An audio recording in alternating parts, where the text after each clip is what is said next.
Welcome to Spotlight Rewind, where we rewind and replay some of the Athlete Spotlight features that have aired on Sports Central. On this episode, we're shining our spotlight on Emma Loucks. Emma graduated last year from Southeastern University, where she played basketball. But now, for the first time in her life, Emma isn't playing hoops. We'll find out how life after basketball is going. And we'll catch up with Tyler King, something most defenses couldn't do. Tyler recently completed his senior year on the gridiron at Fort Meade High School. For the Miners, the season was bittersweet with some amazing high notes and disappointments.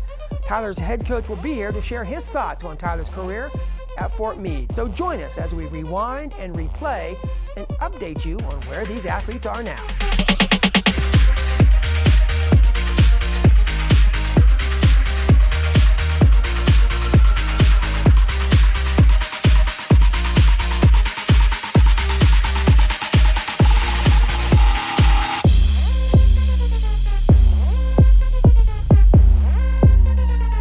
Hi again, everyone. I'm Mike Moore, and welcome to another edition of Spotlight Rewind. A little bit later on, we're going to be talking with Tyler King. We're going to find out about his football season. Fort Meade, they had high hopes, and they had some high times, but maybe also some disappointments, but we'll get a reflection from his entire season along with his coach as well. But Emma Loucks is here, so we're going to talk about basketball. Emma, first of all, it's great to have you here. Appreciate you coming by. It's great to be here. And you are a college graduate, so you've got a lot to tell us as your life is now changing direction big time. Yep. So we're going to find out all about that here in just a second. But first, let's do what we always do, where we rewind and replay our Athlete Spotlight feature on Emma Loucks.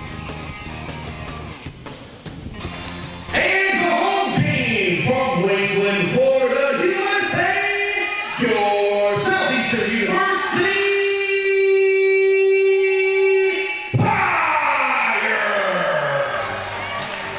Come to your final senior year, and it's bittersweet.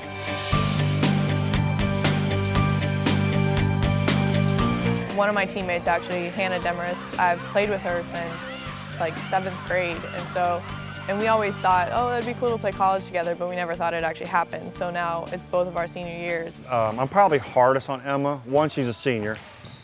Two, she has the experience of Division I, so I know she had it coming from different coaches of intensity. I wasn't sure if I wanted to play college basketball or not, but when it came down to it, I wasn't ready to give up the game yet. The moment where you go from, being a starter on a high school team to going to Florida State, where it's a business. It's more like you're either going to perform or you're not. And then coming in as a walk-on, it's even more so. You get the grades and you work hard, but you're not going to see time on the floor. So it was a transition, and I learned a lot even as a basketball player, but it was an opportunity that I couldn't pass up. Again, as a walk-on, you're not going to see the floor very much. So, and God definitely closed the door for me at Florida State. And again, my teammate Hannah Demarest, who I played with since I was young, she was already here. But she's had a great journey in college as well, with 3 different coaches, 2 different schools. What a great story that is with Emma. So as soon as I transferred here, everybody was so welcoming, and everybody just supports everybody. And so, it was almost like high school a little bit again, but on a little bit bigger scale, but it's like home. God's blessed her with a lot of talent, and she can play, of course, any position from point guard to center. I have 3 older brothers that I always played basketball with, and I remember times that just 1 or 2 of them would take me to the gym, and they would just sit there and foul me until I could make a layup on them. If I need someone to be an extra ball handler, I always go to Emma. And so those are kind of things that Emma's gifted in. Filling the role where I need to, and just hustling, and even if it's grabbing the rebounds and picking my teammates up when they're down, that's where I need to be. So not going through the motions this year and just giving it all I have, and I don't want to look back and regret anything. At the beginning of this year, there was so much excitement and just willingness to learn, and especially with the new coach, your senior year, everybody came together, and it was almost like a family. So I think that's, looking back on the 4 years, I think that's the thing that I'm probably going to remember most is, we got a new coach, and it didn't matter. We came together, and we were going to push through it no matter what. definitely my parents are my biggest supporters. I mean, they come to my games, they pay for you to get all the way through school, play sports, like, you know, they do everything they can to give you every opportunity possible. So, I mean, just my family in general, they've always been there to support me and push me to be the best that I can. I've always wanted to do it around the back pass in a game, but I don't know if that's gonna happen. I mean, if it didn't work out, coach would probably be pretty mad at me if I turned the ball over. So, hi, I'm Emma Loucks. I'm a senior on the women's basketball team at Southeastern University. Well, Emma, does that bring back any sweet memories? Yeah. Yeah, I mean, seeing my face that big on the screen was a little frightening, but other than that, it was good. You know, it's you are at this point now. I want you to let people know that you're not out of college. You've graduated, but you're continuing on with your nursing. Yes. But as far as basketball is concerned, you're not playing. That's over, right? Yeah, it is over. It's surreal, but it is over. And how is that? Are you going through withdrawals? I was expecting to at first. You know, honestly, with nursing school, though, it just takes up all of your time. It consumes you, especially with the amount of studying you have to do in order to do well in school. Obviously, I still support the girls immensely. One of the girls, Carly Newman, is actually in the program, the nursing program with me. So I study with her all the time, and I go to the home games when I can. So I'm as involved as I can, but as far as playing goes, I've kind of hung up my shoes for a little while until I have some more free time. And what you mentioned there was nursing school. I guess in some ways, maybe that's a good thing that it takes so much of your focus, allows you to make this transition. Yeah. What are the plans for nursing? You're going to graduate again eventually here, right? Yes, in May 2017. So I did the first half of what I needed to for nursing school while I was doing my business degree, and then I graduated this past May, and now I have a year and a half left since I've just finished my first semester. You had an interesting career in high school, all there with Clearwater. We got a chance to see that briefly with the Tornadoes, but your college career, a freshman year experience at FSU and at a major program, but obviously you just felt, and I know we didn't get a chance to talk about all this in your story, but felt it was better suited for you to go to a place like SEU. Obviously you feel like that was the best decision you ever made, correct? It was. I felt like, you know, that transition from Florida State to another university, especially a much smaller university, was a big life move. I mean, you never know what opportunities are going to come up when you make a move like that. I could have easily stayed at Florida State and just stayed a normal student, and that could have been that, but God really opened a lot of doors for me to go to Southeastern, and I made a family there, you know, with the girls and with the coaches that I had, so it was definitely where I was meant to be. I like that you said coaches because you had a number of head coaches. Yes, I did. You had one at Florida State, right? Yep. 2 different ones in 3 years at SCU. Yes, I did. And in fact, this year we saw Coach Martinez. He's not there this year. Yep. So there's another new coach. Yeah. What is that like? Because every coach, there are some basic things that may be the same, but they all have a different routine. I mean, how was that for you? It was different. You know, you're expecting when you go to a school to have a consistent coach that, you know, will really work with you over the years. But when you get different coaches, you get a different experience with each one. Just as far as their game that they want to play with the team, you know, the different positions that they plan on putting you in. You know, like we said earlier, I've played just about every position throughout college. But each coach really develops something as far as your character, your game goes, and really teaches you something that you can carry on into life. I remember one of the things that Coach Martinez did say was the fact that he felt confident in you, that if he needed you to score, you could, play defense, you could, be the person who's just giving the assist, whatever, you could do that. I know you probably had your preference, maybe scoring, I don't know, but or were you happy playing defense, or did? I actually was surprisingly happy playing defense. You know, I was never much of a defensive player. I think I never really had that much confidence in that part of my game just because I think I was kind of slower in high school. But Florida State, obviously, the conditioning is a whole new level. Then coming to Southeastern, you kind of have more expectations for yourself. And over those 3 years, by the time I reached my senior year, I had a lot more confidence in my ability to be a defensive player. And, you know, we had scoring machines on our team my senior year as far as Alyssa Ramos, Carly Newman, Bailey Hooker. I mean, all of them could hit a 3 whenever we needed them to. So there wasn't as much pressure on me to score. So I don't know, I kind of enjoyed having a different role on the team. Well, there was one game, it turned out to be your career best, where and the coach, ironically, was not there because he was attending a funeral. Yeah. And your assistant coach, Rebecca Day, filled in.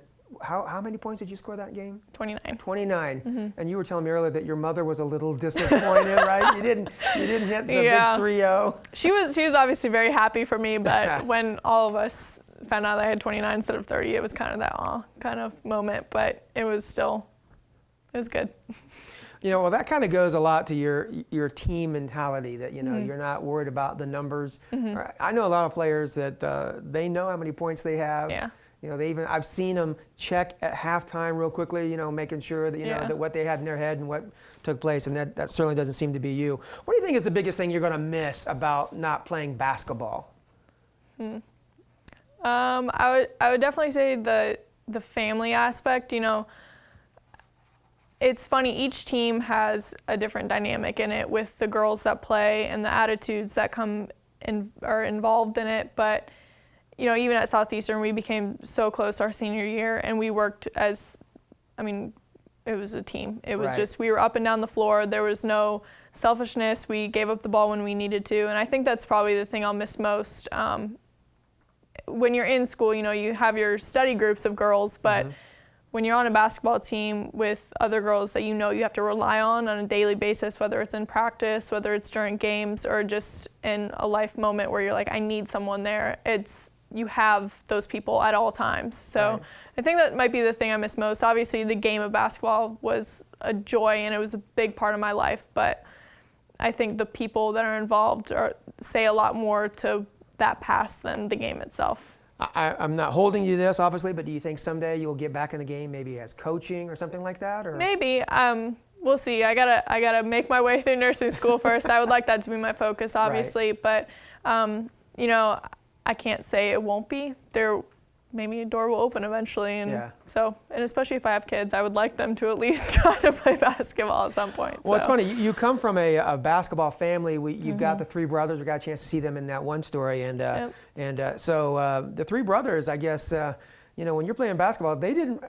You may be the sister, but they didn't treat you like the sister. They were hard on you, right? Yeah. It was when we were younger, I was treated like a sister when I was younger because it was the guys' time when they got to go play basketball, and I'd be sitting on the side watching. But even that kind of makes it a little tougher because then you just want to get out there really bad. But now we play for fun. I hope so. Yeah. Now that you're all grown adults here, take it a little bit easy. You're no longer the little kids in the sin lot. So that's great. Well, when you think about basketball is the kind of thing where it just seems to be in your blood. So whether you're on the court as a coach or in the stands as a fan, it's something I'm sure that's going to always be with you. And it's funny. You're from Clearwater, but now you're going to school over here in Polk County. Do you kind of like this area over here? I do. It's actually a good in-between area. A lot of my family lives in Orlando, and then all my friends, obviously, from my younger years are still in Clearwater. So it's a halfway point. It's easy to go back and forth. So I enjoy it here. Yeah. Well, Emma Loucks, I appreciate you coming in and talking with us, and continued success with nursing school. I know that's so easy. She just does it in her sleep. So. Yeah. She probably doesn't get any sleep. But, thank you so much. I appreciate that. When you think about high school seniors, they're getting ready to go into their college days, and that's the situation coming up very soon for our next guest, Tyler King, who just completed his football season at Fort Meade. We're going to talk with Tyler, find out how the season went. They had high hopes, including hopes for a state championship. We'll talk about that and how it all turned out. We'll be right back after this. Stay with us.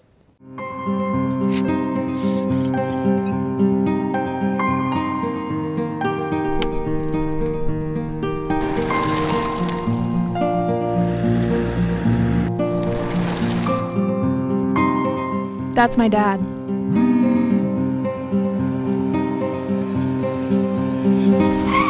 In this journey, we all have a role.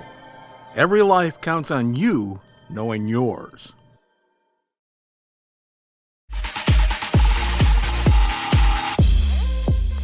And welcome back to Spotlight Rewind. Joining me now is the head coach of the Fort Meade Miners, Coach Jamal Cornelius.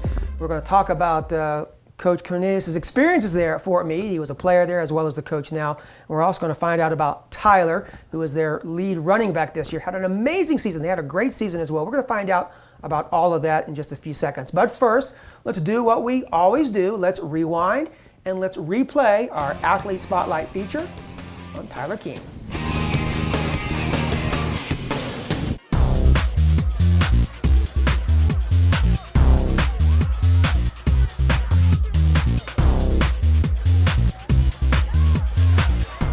I get it, I'm thinking, nobody ain't finna stop me. I got my linemen blocking for me. Receivers on the edge, they blocking for me. I'm finna get to the end zone and put some points on the board for the team. Next thing I know, I just like hitting that end zone and turning around and see all my boys running at me. And just us being together, that's like the best feeling. Ain't nothing better than that. I get everybody going, because when they down, we apart. And then being a leader, you just gotta pick everybody up and get them back on the same page and get the boat floating. Yeah, he's having an awesome season. He's playing at a high level, but I'm not surprised by it. He's worked very hard, and I think this is just a culmination of all the years he's put in. It's me, and then you got Ladarius Clark, and then you got Anthony Clark. They're my brothers. We both play on the same teams. My brother under me, Ladarius Clark. I remember me and him our first year playing, and we really didn't know what to do. We were so used to just backyard football. And that's the only thing we knew. We just knew to throw the ball up and run and go score. My first year, I was like, I didn't know what I was doing. But my second year, I learned a lot. I remember seeing him as a seventh grader, small kid. He's waited his turn. He's played solid for a couple years, and now he's really burst onto the season. Our team following is blocked. I'm not really a stats guy. I just like to go out and play. But I had some goals set, and I seen that I'm kind of getting there quicker than what I thought I would be. So I wanted 1,800 yards, but I kind of feel like, I can get more than that. So I'm taking it up to 2,200. Then I had put 18 touchdowns. I'm gonna go way back and do that and put 25 touchdowns. He leading the county and this and that. That's where that come from. You put in work, you gonna get results like that. Hitman, hitman, hitman, hitman, hitman. To me, that's my way of doing good on Friday night. So I gotta continue working out, running, doing my push-ups, stuff like that. That's my way of grinding on Fridays. We grinding. You heard? My stepdad and my head coach and my mom. Them three right there, they're the main ones. I feel like out of everybody that know me, out of them three right there, they're the main three that want to see me succeed in life. And it's like every day I'm getting something positive from them every day at what I want to do best, as if it's staying on top of my grades or making sure I'm doing extra work or practicing hard, just anything. Them three right there, they're the main three. So I just try my best to lead him down the right path and just trying to speak into his life. He's been a kid that's had to fight through some adversity, and he's done that. I started getting serious with my grades probably like my 11th grade year. And by the time then, my GPA it was rock bottom. I'm starting to get out there. Okay, I got a chance. Okay, I can go play college football, hopefully go to the NFL. But I can't do any of that without grades. Clap on three, 1, 2, 3. The thing I like about him now is he's kind of taking on that mentoring role. I see him talking to a lot of the younger kids and explaining how to practice and how to go about playing, and that right there is what's most exciting about it. I just wish I can go back and fix some of the mistakes I made. So I would want to talk to the younger boys that's here or get my coach to talk to them to prevent them from going what I've been through.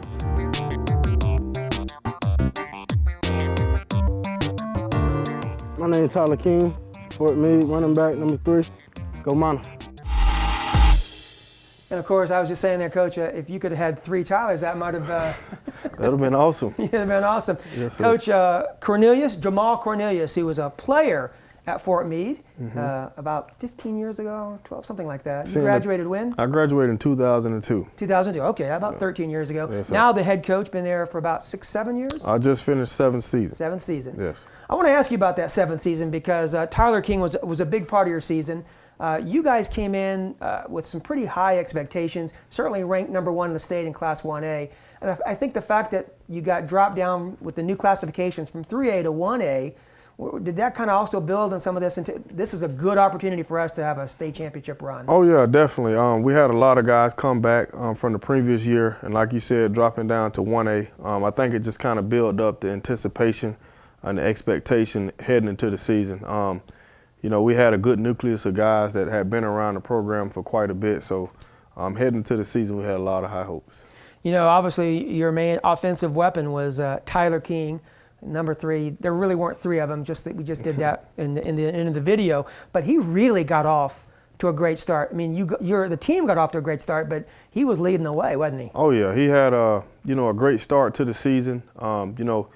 His junior year, he finished well, and he was down for the spring with a high ankle sprain, but once the season rolled around, he was healthy, and he was determined to have a great senior year. He started off with a bang, and he really played well for us the entire year, but the first 5 to 6 games, he was just, it was lights out, man. It was crazy. Yeah. Well, Coach, that one game I think I was at one half of one game. Mm-hmm. He had 4 touchdowns and over 200 yards again. And then you can see there's the first touchdown. In fact, I was actually not in a good position. That's your point of view right there, because I didn't expect him to score so quickly. Yeah. But that's gotta, when you see him running so well and the blocking is going so well, what's going through your mind as a coach? It's fun to watch. I try to keep my composure, but sometimes I get excited, watching him. But, once he scores, my biggest thing is let's get this PAT. Let's make it. I like that little spin move there, but again, and he may not be the fastest guy on your team, but he's pretty close, isn't he? Oh yeah, I think if we would have lined him up and raced him, he would have beat everybody. Oh, okay. And once he get in the open field, man, he smelled the end zone. Yeah, and of course this game, unfortunately, you just ran up such a big score. I think you had like 46 points. This is his 3rd touchdown coming here, and this is again, I think a 78-yard run, and he's got his head down right here looking. I don't know what he's doing. He's digging for it. Yeah, he usually accelerate when he do that. Put his head down. That's one of his little deals he do. And again, once again, back to the bench, and I think. There you are. You had a couple words for him right there. but you weren't down. What's interesting in this game here, the last play of the half, there was very little time remaining on the clock, and this is it right here. Yep. So I positioned myself by the end zone, and sure enough, here he comes, and he kind of made that look pretty easy. And then if you look at the clock right there, you can see time was expired. And then with the touchdown, you guys were up 46-0 at half. This was not one of your closer games. No, not at all. It was, to be honest, we was nervous going into that game. It was our first time playing my first district game, so we really didn't know what to expect going into that one. The districts, you have a new district, and Pahokee was a road trip for you this year, and that's a tough place to play. And that was your only loss of the season, but that made such a big difference. Now you're the runner-up, not the district champ, and that kind of changes things, doesn't it? Yeah, that was a crazy situation for us. We was coming off a bye week. We had another team scheduled. That team backed out, and we had to play Pahokee, one of our better opponents, on I think it was a 23-day layoff. So, and it's a tough place to go, and you have to give them credit. They had a good team, and they played us well, and they took it to us. Yeah, and you were at the point where at that time we're number 1. I think they moved perhaps to number 1, or at least you were no longer number 1, but still there in the playoff mix. You have a banner underneath your scoreboard. I want to kind of show that for people, because if they've never been to your school and your facility, if you look at all these district championships, that's amazing, and then the regional championships, but up there, even state runners up. 99, 2001, not 2, but 3, 5, 4. 4 is a championship. And you were part of those in the 99 to 2000 range, I guess. Yeah. That's an amazing consistency to get to the state championship game year after year. Yeah, oh, definitely. That's one of the things we did over the summer. We just wanted the players to understand the tradition of excellence that we've had at the school, and give them a visual of, all the success and the tradition that we've had. And, the thing we told them, your goal as a freshman, junior, sophomore, as a senior, you want to make sure that your name is, or your team is put up on that board. So that's one of the things we talked about over the course of the season. When you played there as a player in high school, and you had great success and went to play at the University of Florida, even played in the NFL, but when you come back as a head coach, that's got to be, this is now your old school, some high levels of expectations, I would imagine. Oh yeah, definitely. And I think I have the biggest expectation for myself. I have goals and aspirations of what it is I want to accomplish during my time at the program. So it's one of those things where you're coming back home, and my thing is, whenever my time is up or whatever happened, I just want to make sure that I leave it better than what I found it. So that's what I strive to do, and we're heading in the right direction, I think. Well, you've been in that direction for quite a while. There's one other piece of video I wanted to show you. It's this, I don't know where this came from. It's probably been there maybe back before you were a player, but the cannon after the, I don't know, these guys, they seem to, that thing is loud. And if you're down there in the end zone, and that's a tight shot of it. I wasn't ready for this, and I was close to it, and that thing went off. I wasn't sure what was going on. Yeah, but that's one of the traditions, you know, of Fort Meade, and you can be miles away and you hear the cannon, you know somebody must have just scored a touchdown. And you know, out there in Fort Meade where things are probably a little more quiet and not a lot of buildings, you probably hear that all over the town. That's, I never thought about that. Yes, sir. It lets people know in the community we have scored again. Yes, sir. You know, we only have about a minute left, Coach, but I know that next year, obviously, Tyler is not with you along with some other seniors, but you guys are probably going to be right in the middle of it again, aren't you? Yeah, we have a very solid offensive line, and that's very important in high school football. And we started 5 guys. We have 3 of those 5 guys coming back. So we're excited about that. We're only losing, I think, 1 or 2 guys on defense. So we have a lot coming back. You know, Tyler's going to be a guy that's going to be tough to replace. I think it'll take more than one person to do that. So we'll find some guys and plug them in. Well, he got off to a great start. He almost led the county in rushing, but some of the extra playoff games that A.J. Davis had at Lakeland. Not to mention that you guys had a forfeit, so 1 less game. Yes. And to still have the kind of season he had, he had a great season. Coach, appreciate you coming in. All right, thanks for having me. And good luck to the Miners next year, and I'm sure another one of those championship banners, you'll have to continue right on down the line. Yes, sir. All right, appreciate it. And thank you so much for joining us as well. As always, we appreciate you watching Spotlight Rewind, where we focus on the athletes that are great both on and off the field here in Polk County. Take care, everyone.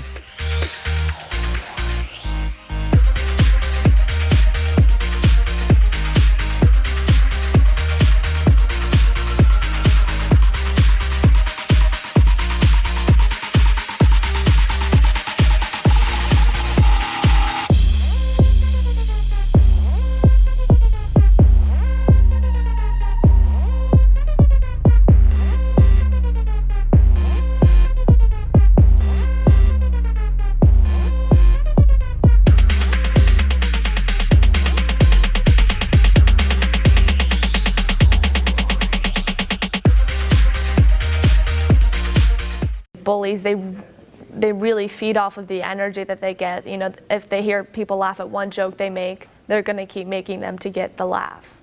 And if you show them that it's not appreciated, then eventually they'll realize that what they're doing is not acceptable. When I've been an audience member, I've actually been in situations growing up where I've seen kids bullied as a group.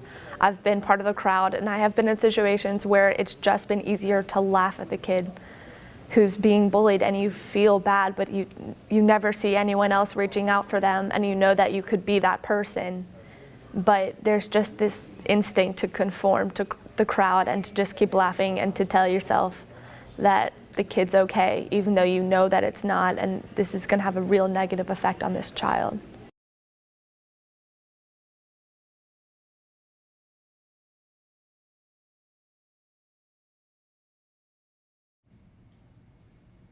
I had a lot of friends. I was a cheerleader. I was on the homecoming court. If they smell it, you see teenagers smoking. Because I started smoking when I was a teenager.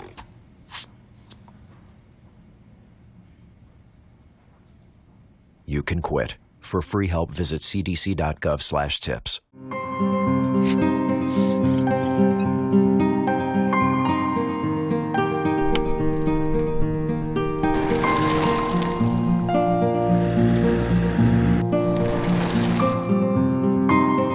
That's my dad.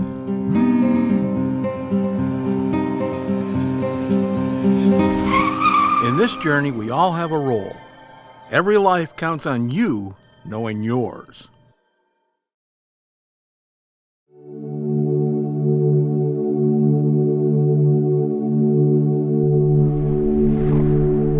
You're watching PGTV. Join the conversation.